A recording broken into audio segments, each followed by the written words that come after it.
Welcome back to another episode of Inside the Inning, our first episode of our new podcast format. As always, I'm Jack Haskell, joined by Gavin Watson and Ryan Adio. First off, I want to apologize for being MIA the last few episodes. Unfortunately, life and scheduling issues have gotten in the way, but there's also something else. Is that all you have to apologize about? Or? There's something else I want to apologize for. Maybe want isn't the word, contractually obligated, perhaps? Yeah, perhaps. I would agree with that, yeah. You owe it to our fans. On Monday, February 17th, You owe it to the Mets fan base. I released a TikTok to the Afterthought Sports social media platforms, blind ranking MLB players. Regrettably, I chose to rank New York Mets star first baseman Pete Alonso at number 3, when Pete Alonso was the first player to choose from. I've been given a statement to read on air. You wrote this statement. You wrote this statement. Yeah. We did not give you this statement. Please let me collect my thoughts. Okay, yeah, go ahead. As a New York Yankee fan, I am always partial to the Yankees over the Mets. In an attempt to provide rage bait content, I decided to rank Pete Alonso 3rd, when Alonso was the first player drawn from the filter. I apologize to my family, friends, and fans that I let down with this blind ranking, and I promise to do better in the future. With that being said, Let's get into the Mets minute. let's get into our Mets minute. Ryan Adio, take it away. I think we got to start off with Where do we even the man where of do the you hour, start? Pete Alonso. Okay, yeah, I mean, Pete Alonso got hit in practice with a ground ball. Yeah, It hit him in the face. He's fine, I think. Hopefully. Yeah, he left the field for like. And I think it was Jack's fault. I think he bad juju. He saw the ranking at 3. He was watching the ranking He was as watching. he got hit. That's why he was got focusing hit. on the ranking, not on the ball coming at him. So, we might have to put out another release on Jack's behalf. I apologize. to I Pete apologize for living rent free in Pete Alonso's head. Yeah. Yeah. The other two big Mets things that I had down were new signee Frankie Montas. He's going to 6 to 8 weeks with a high grade lat strain. I feel like when we originally talked about the Frankie Montas signing, I feel like I said as long as he can stay healthy, and then he didn't even get out of spring training healthy. So I guess asking our resident Mets fan, Ryan, what do you think about this now? What do you think about that starting rotation now that you're not going to have Frankie Montas for opening day at least? I mean, to put it lightly, it really sucks. I wouldn't. Obviously, this isn't what I wanted to happen. But yeah, I mean, this is kind of what you expect when you get a guy like him. If he can stay healthy, he's really good. He won't be there for opening day, but he should return during the season at least. Yeah, so I mean, we'll have him back. It stinks that we can't have him. First week, first day, especially when you get a new free agent, everyone's really eager, really has a lot of eyes on him, and they really want to come and see him play, especially. And it stinks that you can't, but it is what it is, Yeah, and then the other big news out of Mets camp, the other big Mets signing, Juan Soto, gifting Brett Beatty a Chevy Tahoe, blacked out Chevy Tahoe. Obviously, Brett Beatty originally wore 22 with the Mets, but changed the number for Juan Soto.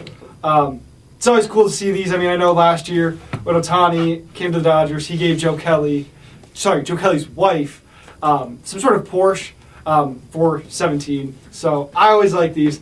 I always love the good old stories of the jersey swap and what teams give up. It's a nice thing to do. I mean, Soto's got the money to do it now. That's the thing. You got $750 million. You got to give him something nice. Yeah. Just a nice thing to do. I mean, you come onto the team. He's been there for a little bit. You're taking his number. It's the least you can do. Right. Yeah. Right. Well, I think there's that's not much else Mets-wise. I mean, everything kind of happened 3 weeks ago when we weren't having a show. So. What news do you want to talk about? I mean, I'm good to talk about news if you got news. But No. I think that's it. I don't feel like there's anything that crazy. I think we talked about it too. There's some big news from the other New York team. Yeah. Announced, was it this morning? This morning, 11-ish.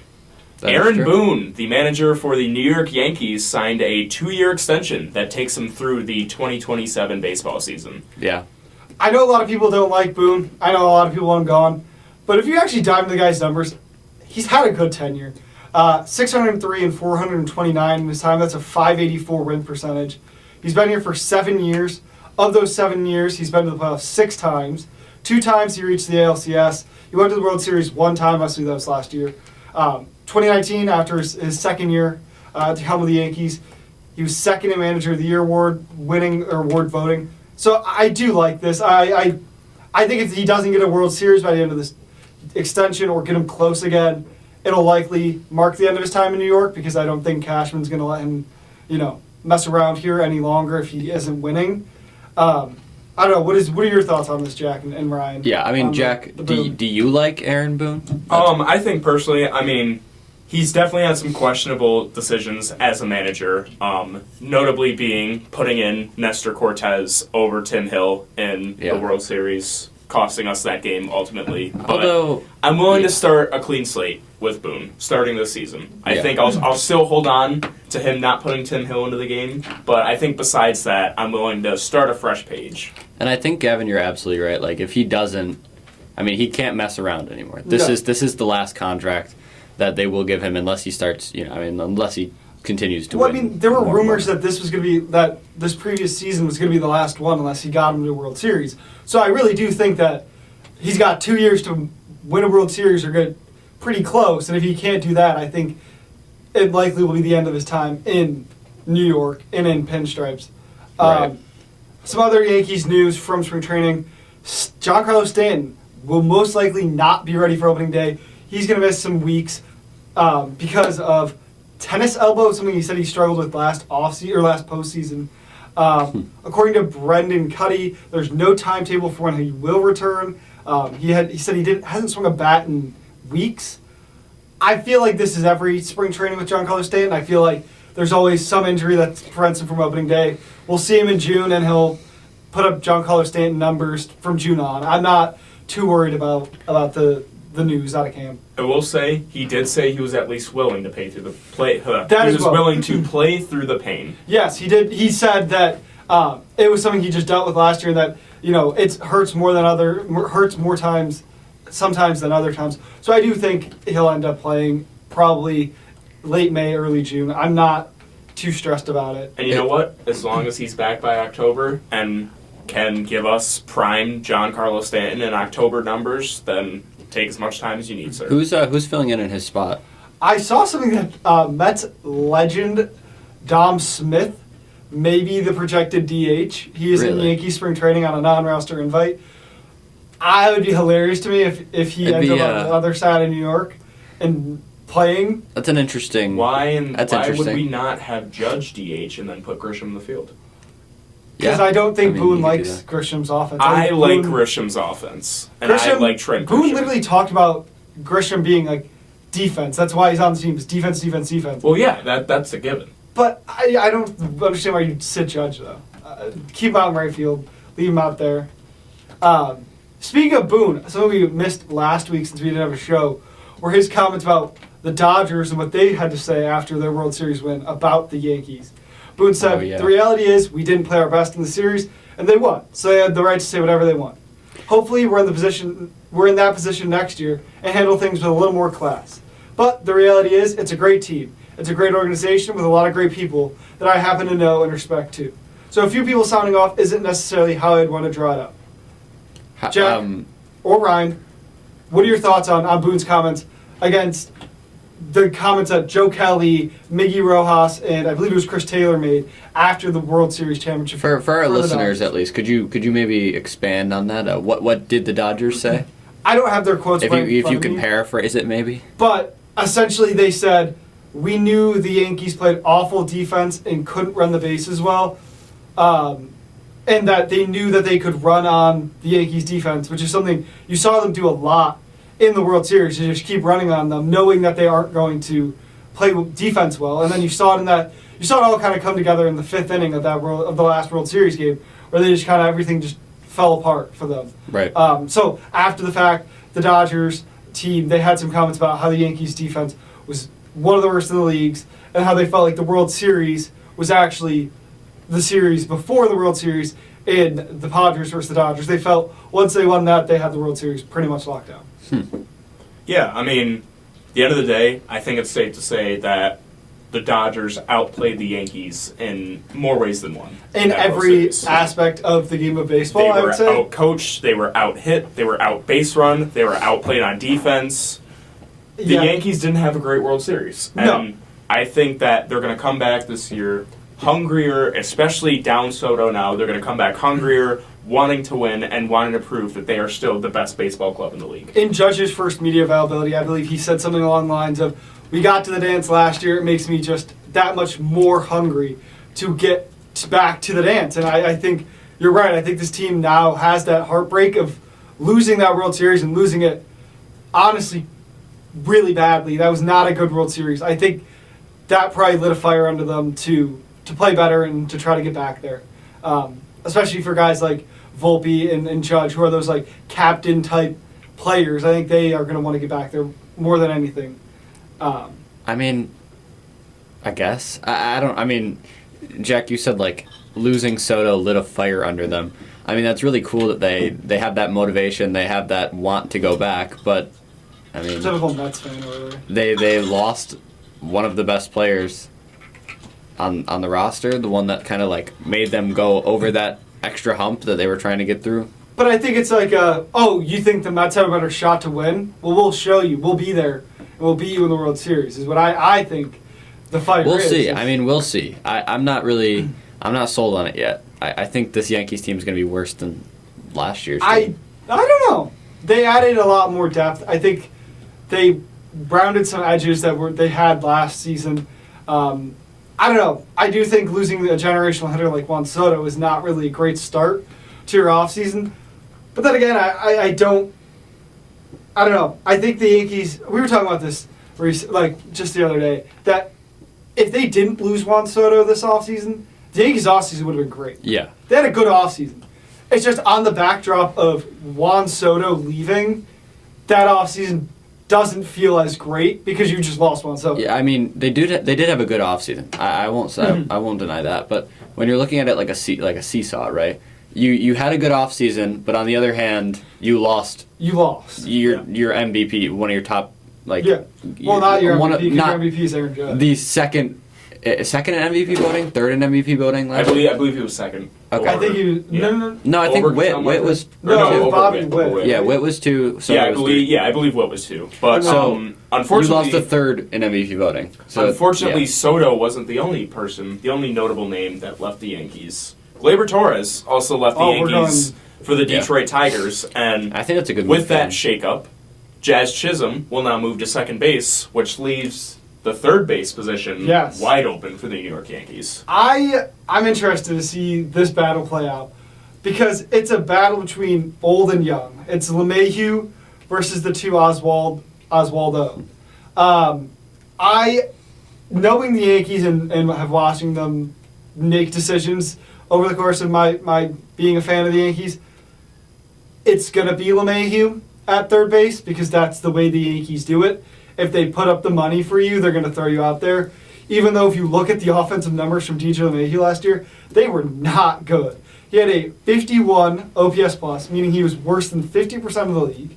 He had 2 homers, batting average of 204, and a negative 1.6 WAR.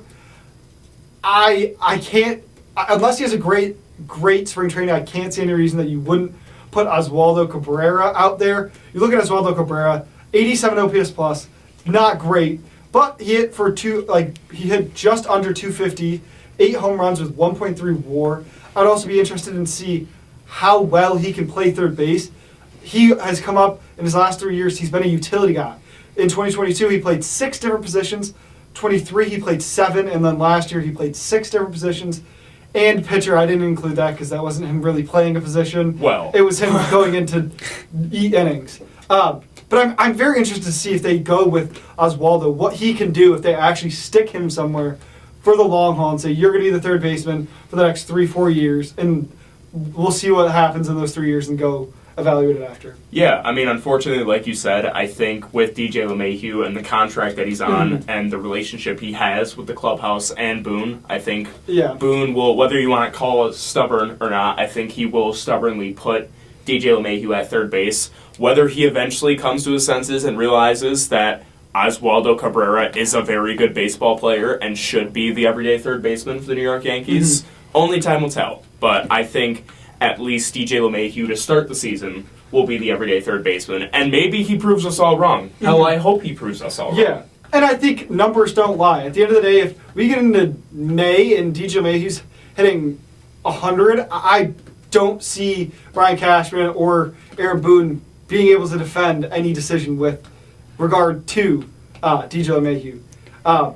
Luckily, we're not the only team in the AL East with a third base position battle, drama, I don't know what you would call it, out in Boston. The Red Sox just signed, this was something we didn't talk about because we didn't have a show last week, they signed Alex Bregman to a $120 million deal for 3 years. There's an opt-out after each year. Absolute Scott Boras masterclass, Yes. if I can say. These last 3 seasons, really. Yes. Yeah. He had a 118 OPS plus, 260 batting average, 26 homers, and 75 RBI.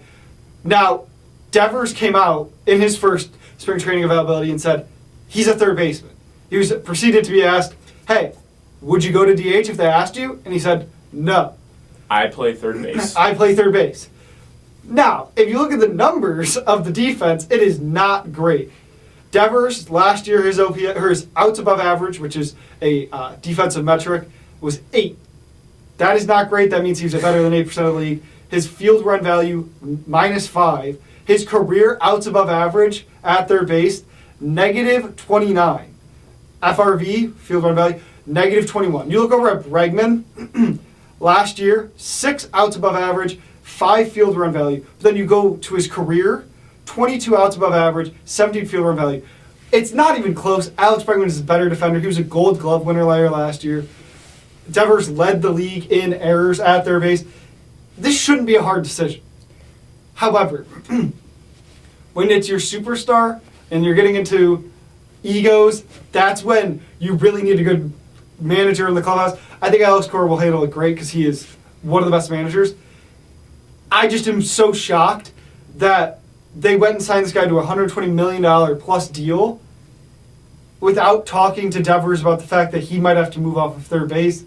That feels like a very bad move by the Red Sox. I don't know. I feel like they could have handled this a lot better overall. It gets to a very awkward position, Yes. especially when you have a guy like it was either Trevor Stories or Tristan Costas. It was Tristan Costas. Tristan Costas weighed in on the situation, and that's where it gets awkward even Yes. in the clubhouse. Because Yes. it's like, now you have your own teammates weighing in on the debate, and that's like, you don't want that for clubhouse chemistry. What are your thoughts, Ryan? I mean, you said it was a position battle. I don't think it's a position battle. It's not really a battle. It's more of a conversation. Yeah, 100% of the time, Bregman is going in at third base. I don't. It's not a battle. Yeah, I mean, I get your point. Sure, it's like your big name guy doesn't want to move from third, but go put him in the outfield. Go put him somewhere Devers? else. No, Not put Devers in the outfield. Put Rafael Devers in the outfield. I don't know. I don't know. I'm not the one making the decisions. Who knows? Speaking of the outfield, I at don't a know. different team, there's a little bit of an outfield change there. The Los Angeles Angels came out during spring training I was and like, announced where's that this going? Mike Trout would be moving to right field full-time for the rest of his career to preserve his body, in an effort to, at the very least. I don't think it's a bad idea. I think I would much rather him DH if you want to preserve his body. I think he's going to do a little bit of both. For what they said, it was going to be right field the majority of the time, DH center field occasionally. On our show list to talk about later is breakout players or players we're interested to see. I had Mike Trout written down because, man, if you keep Mike Trout healthy, it's going to be good. You're going to have a good result. Mike Trout's probably still one of the best hitters in the league. I'm very interested to see if this move to right field, a smaller right field out in Los Angeles with the Angels, I'm very interested to see if they do keep him healthier. You know, there's a reason why I put Mike Trout as number 1 in that aforementioned blind MLB player ranking because when healthy, Mike Trout is undisputably one of the best hitters in baseball. Without a doubt. And I think we're going to move actually into some of these questions. But you said when healthy. That's the big thing with Mike Trout. Yeah. I mean, Yeah, absolutely. And I mean, he's battled with injuries, whether it be last season, really just in this latter end of his career. But at the end of the day, if Mike Trout can stay healthy, he will elevate this Angels team. Whether it's to the postseason, whether it's to October baseball or not, I think he can definitely do something for this struggling Angels team. I think the Angels actually might be sneaky decent this year. A lot better than they were last year. I do think that AL West is going to be a very fun division of baseball to watch. Yeah. Houston took major steps back, getting rid of Kyle Tucker, Ryan Presley, and Alex Bregman, obviously. So AL West becomes a complete battleground of Los Angeles, who's a team that has a lot of older guys, but a lot of guys who have been around the league and can play baseball well. Oakland has a really good young core. That's something we're going to talk about later. And then Houston, again, taking the step back, I think. And then the Rangers are the Rangers. They're going to keep giving you 60, 70, 80 wins a year, and I think that AL West is going to be one of the most fun divisions in baseball. I agree. Absolutely. But unfortunately for the Angels, it was also announced during spring training that Anthony Rendon, who just apparently doesn't want to play baseball anymore, can't want to play baseball, will be out long term, according to Angels general manager Perry Minison. I don't even know how to say it. With a hip surgery. That why would you even bother showing up to spring training if you knew you were having the surgery in the first place? So for fun. For fun. When that came out, it started circulating Twitter that Ted Williams played more baseball games during World War II, in which he was fighting in the military, than Anthony Rendon has played over the course of, I believe, his 6-year contract with the Los Angeles Angels. That is crazy. That is wild. That this guy was fighting a war and played more baseball games than Anthony Rendon. You have a job. You're getting paid to do your job. Show up to your job and do it to the best of your ability. And I think that it's a tough look, especially from a guy who's come out and said that he wished the MLB season was shorter. He wished they didn't play as many games. And then you go out and you're hurt for the 5th straight year. And when he has been healthy, he's dealt with off-the-field issues of being suspended for fighting with fans. I mean, he can't. Unfortunately, Anthony Rendon is a guy who cannot get out of his own way. So I feel bad for the guy, but also he hasn't necessarily done much to, help himself necessarily. Yeah. But yeah, I think we're going to move on to our questions that we had for today. Ryan, do you want to start us off on who do we think had the best offseason? Parentheses, don't be boring and don't say the Dodgers. I won't say the Dodgers, but I will say another NL team, and you know where this is going. I do, and I'm not just saying this because I'm a Mets fan. I do think the Mets genuinely had a really good offseason. And I mean, we've talked about it before. I won't spend too much time on it, but I mean, Juan Soto, pitching depth, Pete Alonso back. What else can you really say? Yeah, I mean, that was a team that had a good offseason. I think when you get the best player in the free agency class, it's going to be really difficult to not say you had the best offseason. A team for me that I felt like had a great offseason was the Boston Red Sox. Mm-hmm. And not because they made so many moves, but maybe more because of the lack of moves that the other teams in the division didn't make or lost. Boston, they got Bregman. They signed Walker Buehler to a 1-year tester deal. They extended Tanner Houck. They traded for Garrett Crochet, who's one of the best young pitchers right now. 2024, they had a payroll of $184 million. Now this year, they have a payroll of $210. $210? $210 million. $210 would be crazy. I would love to see what team they put together for that much money. Little League. So Baltimore, they didn't do a whole lot. They lost their 2 best free agent bound players in Corbin Burns and Anthony Santander. The Blue Jays really didn't do much of anything except getting Anthony Santander. But it's okay. We're going to talk about the Blue Jays a little later for me. We'll get there. The Yankees were the Yankees. They had a great offseason. But then, like we were talking about, the seesaw of you lost Juan Soto kind of bounces out to being a nothing offseason. And then the Rays were the Rays. They did their Raysy moves and got guys to cheaper deals and Ha-Sung Kim. So I think that Boston had to do something, and they went and got a lot. And not even on the offensive or on the offseason side, but they went and got Tristan Casas, got him, but he'll be back from a torn cartilage in his left rib that kept him out for most of 2024. And when he was healthy last year, he had 13 homers, batting average of 241 and an OPS plus of 120 over 63 games. If that guy could stay healthy, you have a good young core. Boston also has one of the best minor league prospect systems in the MLB, so I'm really interested to see how this Boston team bounces back after really not a great year last year. Felt like it was the Yankees-Orioles battle for much of last year in the AL East.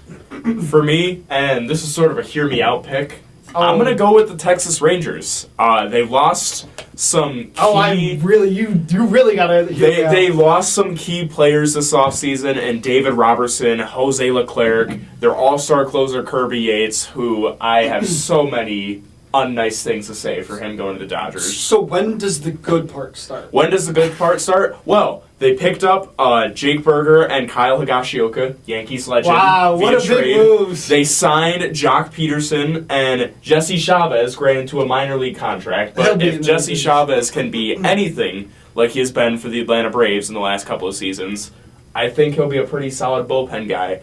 And between everyone being mostly healthy now, getting Jacob deGrom back, and having Nathan Eovaldi still, which, hear me out, Jacob deGrom and Nathan Eovaldi could be one of the best 1-2 punches in the league. I think Eovaldi's one of the better pitchers who was on the market, and so him staying with Texas was huge for them. Yeah, I mean, now that you kind of explained it out, I do think, I don't know if they necessarily had a great offseason, but they, in regards of getting the most players, but they added pieces where they had to add pieces, and they're bringing back guys who are good players who missed time, like Seager, like deGrom. They added back what they lost. They got, for the most part, healthy. And you got to think, they still have Jonah Heim, Corey Seager, Marcus Semien, Adolis Garcia.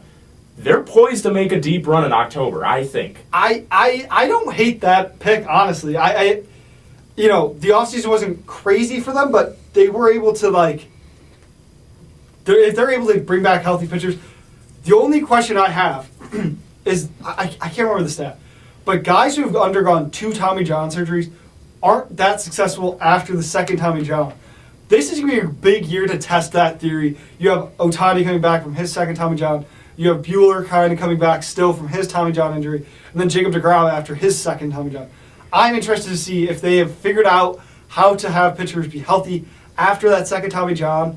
But that should be very interesting to see what they can do with a healthy team. On the flip side, we're going to move over to the worst off season. I'm going to start this one off. It's between the 2 bird teams in the AL East. Sorry. For me, it's between the Orioles and the Blue Jays. I picked the Blue Jays simply because they did not make big moves for what they got rid of. They got rid of one of their former top prospects in Spencer Horwitz. He moved to Pittsburgh in a 2-team deal. And he won't even start the season? And he's not even going to start the season. He has a wrist surgery. He'll be out 6 to 8 weeks. Jordan Romano, their closer, he signed with the Phillies. Genesis Cabrera, another one of their relievers, left. As well, they did not lock up Vlad or Bo Bichette to a long-term deal before spring training. That was actually happened this week, Tuesday. They did not reach a deal with Vladimir Guerrero Jr. His self-inflicted deadline was this Tuesday. And you look on what they added Anthony Santander. That's a great move. He hit 235 with a 134 OPS, plus with 44 home runs. That's the best move they made. That's the best move you're going to see them make this offseason. They added Max Scherzer. He's going to turn 41 this season. He's been in the MLB for 17 years. Health is the issue. I don't see him making it through an entire year healthy. However, I think what Scherzer can do is provide a veteran leadership for the young guys, such as Bowden Francis, who is going to take the next step this year. He had a great year last year in his cup of coffee time with the Blue Jays. Their other big move was Jeff Hoffman, a reliever. Again, he did great, but they needed to add more. They didn't have a great year last year. They went 74-88. They haven't had a winning season since 2022. I think the biggest piece of this is Ross Atkins, their GM's big test. If they can't make a playoff run, if they can't make it deep, I think they're going to show him the door. He needs to win or he's going to be out. I don't think he did enough this offseason, and I think he will probably end up fired with the manager. They will probably both be out by the end of the year. That is my hot take, my hot prediction. And then my pick for the worst offseason. I've got to agree with Gavin. I mean, we talked on the show before the season ended how we didn't know if Bo Bichette or Vlad Guerrero Jr. or if either of them would remain on the team through spring training. I mean, they both managed to survive the trade deadline accusations, but not getting either of them locked down, you kept them for what reason? To let them walk in a year? And especially with the sweepstakes. I mean, they struck out on the Roki Sakai sweepstakes. They struck out on the Yamamoto sweepstake. They struck out on Soto and Shohei Ohtani. They have all this money freed up to do what? They haven't done anything with that money. The best thing they've done with the money is Anthony Santander. You got your franchise cornerstone in Vladimir Guerrero Jr. liking Instagrams of him in a Yankee jersey. How much worse of an offseason can one team have when their superstar is liking pictures of him on a team in their division? Yeah. It can't get worse. I don't know how it can get worse. It does not get more rock bottom than that. Brian, are you on the Blue Jays bandwagon? I'm on the Blue Jays bandwagon, but I do have one other team I think had a terrible offseason. I think the Blue Jays, again, not signing Vlad is probably the biggest thing for them. Yes. That was one of the things that going in, like we talked about it even. We were like, if they don't sign Vlad, like what are they doing? And they just haven't. I'm not even sure he'll be a Blue Jay next season. I would really doubt it. They could move him at the deadline at this point. At this point, they probably should move him at the deadline. I would be happy if they moved him at the deadline because you know what, good for him. Honestly. Gives us something to talk about. Gives him freedom from whatever is going on in Toronto. Yeah, I do think though that the Braves also had a pretty terrible offseason. Yeah, they got rid of Jack's Braves. They got rid of a lot of their big name talent. I mean, Max Fried is gone. AJ Minter is gone. I mean, that's just pitching wise. Soler is gone, and they really didn't add anyone. I'm looking at who they added. They didn't add anyone. They added Profar, Brian De La Cruz. Yep. I guess would be their next big addition. Like, they didn't add anyone. I will say Profar was a good pickup for them. They've been looking to replace Eddie Rosario for a while now, and I think they finally found the replacement. Eddie Rosario ended up in L.A. with the Dodgers on the minor league deal. I think everyone in the league is with the Dodgers in some way or another. In the minor leagues, Profar is good. Like, obviously, Profar is good. But that being your only move and losing a lot of talent on the roster is not enough. It's not enough. Especially with Ronald Acuna Jr. coming back from his ACL tear. And you need to give him support. You need to give him backup with everything you've lost. We were just talking about this, Gavin. Like, a lot of people are saying, like, the Braves are going to go even farther than they did last. I can't see that happening. I think they're one of the most overrated teams in the league right now. The only thing is that makes me interested is to see what they have in the minor leagues. Yeah. I think their GM is one of the best at scouting and the best at developing young talent. I think that should be a very interesting case for them.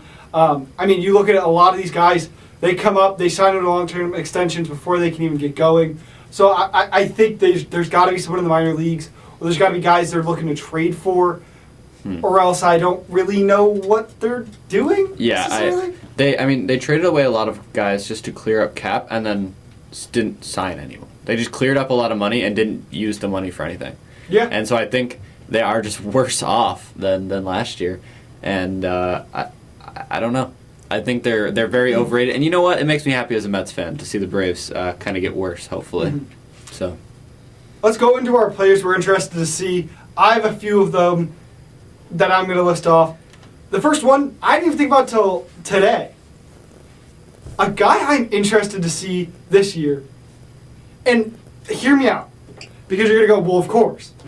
I'm interested to see how well Mookie Betts can play this year. Mookie Betts had Mookie Betts' offense all last year. Great. It was the position battle that we didn't know. He moved to right field halfway through last year. This year, they went into the offseason telling Mookie Betts, you are going to be at shortstop.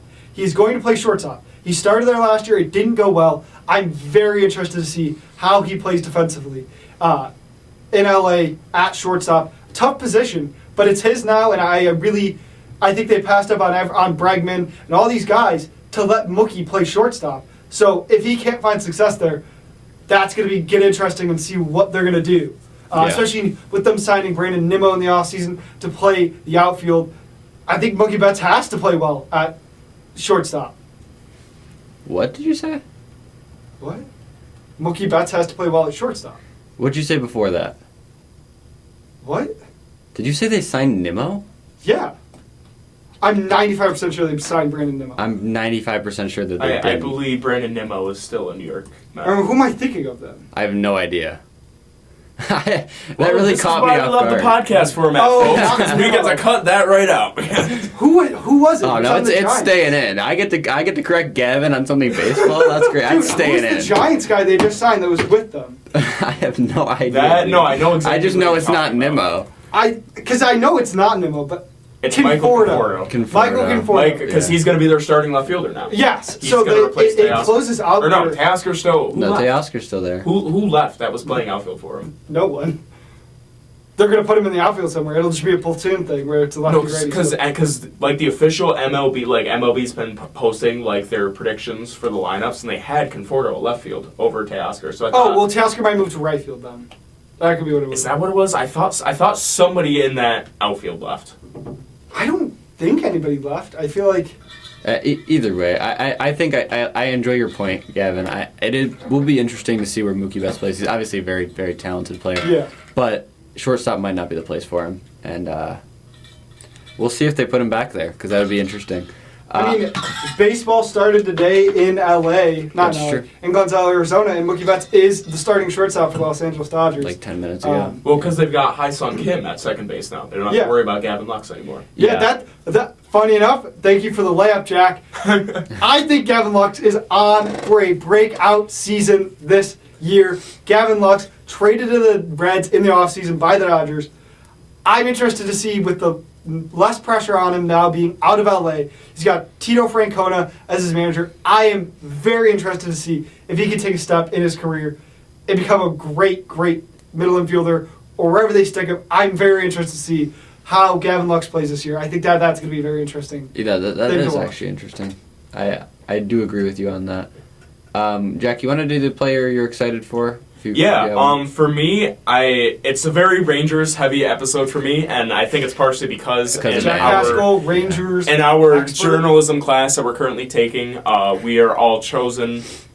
We all choose a MLB team to cover through the spring season. Oh, And and it's not that you choose. it's supposed to be random. Yeah. I drew the Texas Rangers, so I've done a lot of research. On Well, the you Texas drew Rangers the as of late. Detroit Tigers. You drew the Detroit and then Tigers. traded Well, them. traded Yes, the Detroit Either way, it doesn't I matter. drew the Keep Detroit going. Tigers. I didn't like Gleyber Torres. Yeah, So- just, He just didn't keep like- going. I yeah. wasn't rocking with it, so I chose the Texas Rangers. But in my research, I'm really excited to see what Jacob deGrom can do this season. That's- I mean, Yeah. he hasn't played 30 games a season since the 2019 campaign, and he's coming back from the really rare double UCL Tommy John surgery. But Fangraphs has him projected to pitch 152 innings and produce a 2.86 ERA, the sixth lowest among starting pitchers. Yeah. Dang. Again, though, it's the second Tommy John thing that scares me. But if he's healthy, a lot of these superstars, you end up in the conversation of health. If they're healthy, good things are going to happen. If they aren't healthy, they're going to be bad.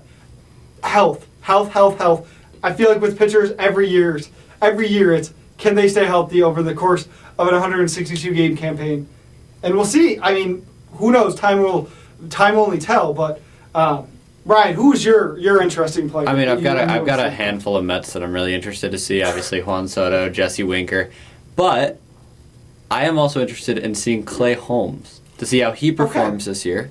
And if you want me to go away from the Mets, I will, because I'll say I like that. I didn't even think about Clay Holmes. Clay That's a Holmes, great I think, will question. be really interesting to watch. Will he play as terribly as he did in New York, or Well, especially with him moving into the starting rotation now. right? He has a 5-pitch mix now. He will be a starter for the New York Mets. He But could, hopefully Yeah. he's sneaky good for them and not the terrible guy that we saw on the Yankees last year. I hope for your mental health and sanity that he is at least that serviceable. he Yeah. doesn't do what he did. But I to will us. also say I am interested in seeing Corbin Burns on the Arizona Diamondbacks. They got him for a 6-year deal, They got him for dirt cheap too because of the tax code out there. and he's 30 years old. Yeah, Yeah, I mean he didn't have the greatest season. I mean he had a good season last year, but not like. really? his- That is getting clipped and that is getting put on the interwebs because he had one of the best seasons for a starting pitcher last year. But like compared to his other seasons, I'm saying he's had better seasons in the past. Stat wise, at least from what I'm looking at, it is correct. I will say there are also 2 center fielders on new teams in new scenarios this season that I'm excited to see. And Kyle Tucker with the Chicago Cubs and one Cody Bellinger with the New York Yankees. All related to Chicago, baby. Yeah. I mean, Cody Bellinger will move back to center field. He was a great center fielder with the Dodgers. He was a great center fielder with the Cubs. He can play defense well. It's going to be the bat. That's going to be the question mark at the end of the day. For me, a team that I'm looking at as a breakout / a player, Zach Geloff, his 3rd MLB season, 82 OPS plus, 211 batting average, 17 home runs. And you really look at that Oakland lineup, it's a good, young, solid lineup with Urshela, Lawrence Butler, Brent Rooker, J.J. Bleday, and Shea Langolier. If he can put up a year that he put up last year, combine that with their starting pitching of J.P. Sears, the young reliever or the young pitcher, came over from the Yankees a few seasons ago, Jeffrey Springs and Luis Severino. I think this could be a hot take, but I think the Oakland Athletics could be in a spot where they could get. They're unfortunately not Oakland anymore. I started writing this earlier. I was like, don't call them the Oakland A's. I think the Athletics could bring playoff baseball to Sacramento in the form of a wild card spot. That's not a ridiculous take. I don't think they'll get any further than that. But I think they could be in the hunt for a playoff, especially, like we talked about earlier, with that AL West being as bad as that AL West is going to be. Or maybe not bad, but as much of a toss-up as that will be. I think that's going to be a very interesting team to follow this offseason. I will say, Luis Severino as a team's ace is going to be very interesting to watch. Yeah. Whether it works out or not, I'm kind of excited to watch because he was with the Yankees ace for a while, and then he took that tumble after the 2023 season, and he bounced back well in 2024. I mean, Ryan, you could talk about that. He was decent for the Mets. I think, I don't know. I wouldn't say he's good enough to be your ace. Mm-hmm. Not anymore. 2 other names I had penciled in. We were talking about this earlier today, Ryan. Rhett Lauder and Ben Joyce. Both of them are looking to take their first steps. We're going to start with Rhett Lauder. He was the Reds pick in 2023 out of Wake Forest. If you go to Wake Forest, you're going to be a good pitcher. They have all the analytics, they have all the data. They actually have a bigger analytical department at Wake Forest than MLB teams. He had 6 MLB starts last year. He had a 1.17 ERA over 30 and 2/3 innings.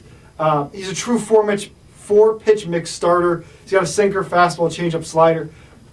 This is a guy who is one of the most hyped pitchers of the class. He's been hyped. I can't wait to see how they use him on this young Cincinnati team. I agree. Yeah, I completely agree. And a lot of people were saying he could have maybe a Tariq Skubal type season. I could see it. I mean, he's a power pitcher. He's a guy who is going to throw the ball past you. And I'm very, very interested to see if the hype is real or not. I'm very interested to see how that ends up this season. Tariq Skubal is another name. That'll be fun to watch again. Yeah, see if he can repeat his dominance that he had last year. Replicate or even expand on it, which if he's better than he was last season, that is Cy Young. Again, unanimous. We got about 5-6 minutes left here. You guys want to run through some Bonnie's baseball? Yeah, absolutely. Cool. We've been talking since the beginning of this podcast. Once the Bonnie's baseball season started, we wanted to start covering it, and they started last weekend, I believe, with a 4-game slate against Grambling. No, not Grambling. Right now? I almost said Grambling. Gardner Webb University in Bowling Springs, North Carolina. That'd be a cold game up in New York, but took game 1 10-3 behind James Capilupo. He went 4 innings, giving up 5 hits, 1 earned run. He looked great, yeah. 3 That's a guy I would strikeouts. love to get on the show. He's got a social media presence. Let us know if you want to see James Capilupo on Inside the Inning. I mean, he hit 91 miles per hour. That's his new season PR. I'm very interested to see how he will pitch. He struggled a little bit with command, but again, first start of the year, being from a cold state up here in New York, I don't think that's much to worry about. Game 2 of the doubleheader, 9-8 win behind flamethrower, the ace of the staff by every description, Michael Selena. He hit 101. I actually saw on social media, I forgot who posted it. Right, the He threw one of the top 5 hardest pitches in collegiate D1 baseball last weekend. All Atlantic 10 preseason team selection as well. I mean, that's a guy I would also we should also try and get on the show. That is a guy I know I will enjoy watching, whether it be the Yeah. minor leagues and hopefully the major leagues in years to come. I would say he was probably, if there's one guy to point at and say, that guy's a draft prospect, it would be Michael Selena. Game 3, they took a step back. They scored 13 unanswered runs through 6 innings, and then gave up 13 runs in 2 innings and bad. 18 runs in 4 innings, and they lost the game 18-15.